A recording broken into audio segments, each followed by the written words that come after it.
Welcome to our new series, The Body's Truth, the Inside Story.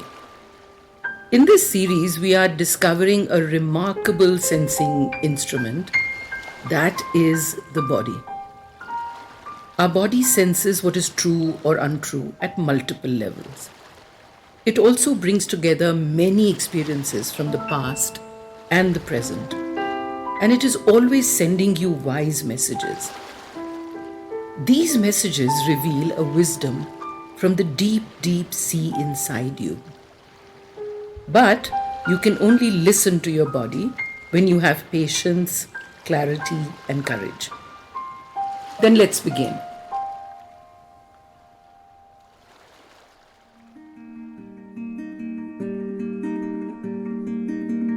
Join spiritual psychologist and India's #1 biofeedback practitioner, Ritu Malhotra, as she guides you through the paths of self-discovery and personal transformation so that you can live in alignment with your values and purpose. This podcast is brought to you by AJNA Center for Learning. To know more about AJNA and connecting with the host, check out the links given in show notes. You are listening to the Cellular Alchemist podcast, and here's your host, Ritu Malhotra.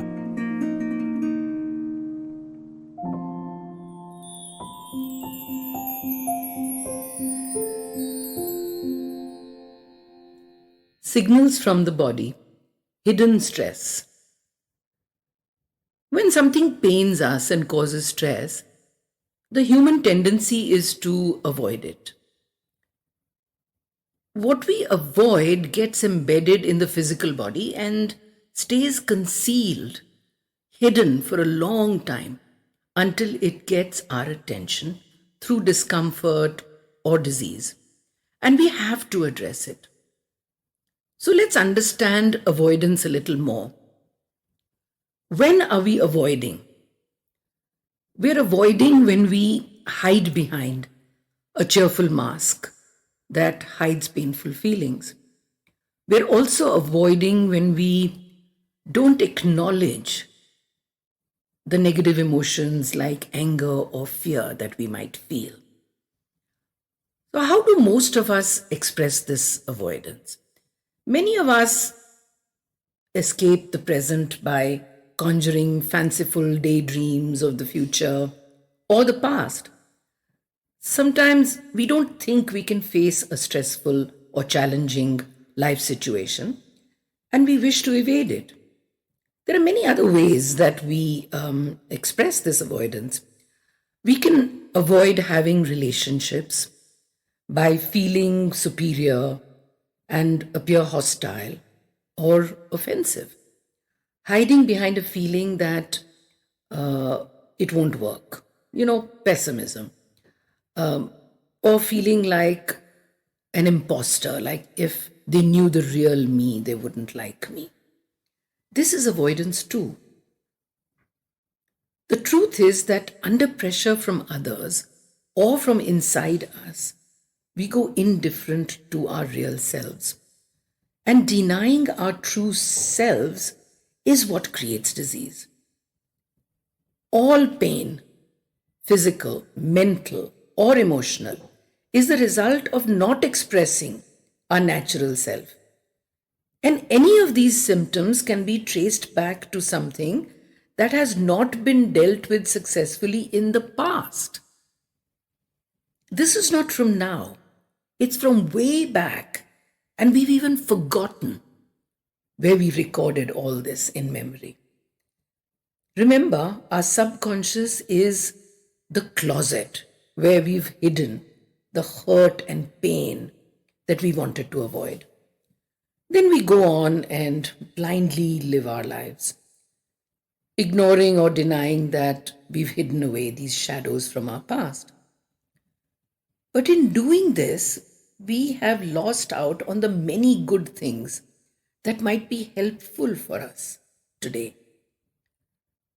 Like trust, for instance. We stop trusting ourselves and we go to authorities who tell us how to live our lives.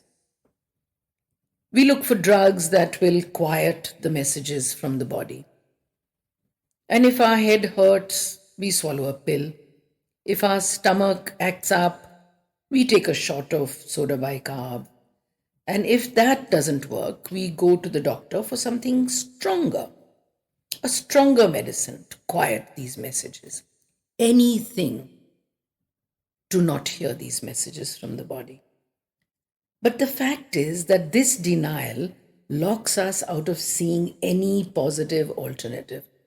And we go blind to seeing opportunities for positive change that may be around us, all over.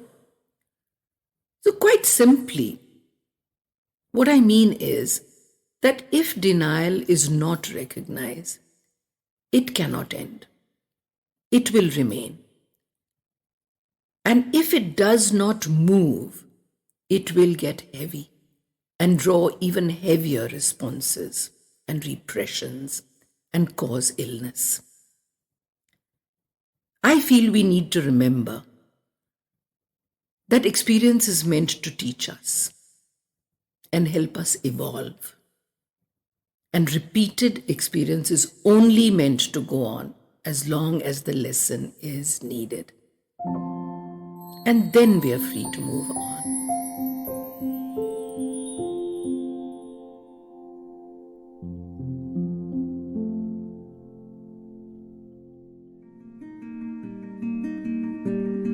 That was this week's episode for the Cellular Alchemist podcast with spiritual psychologist Ritu Malhotra.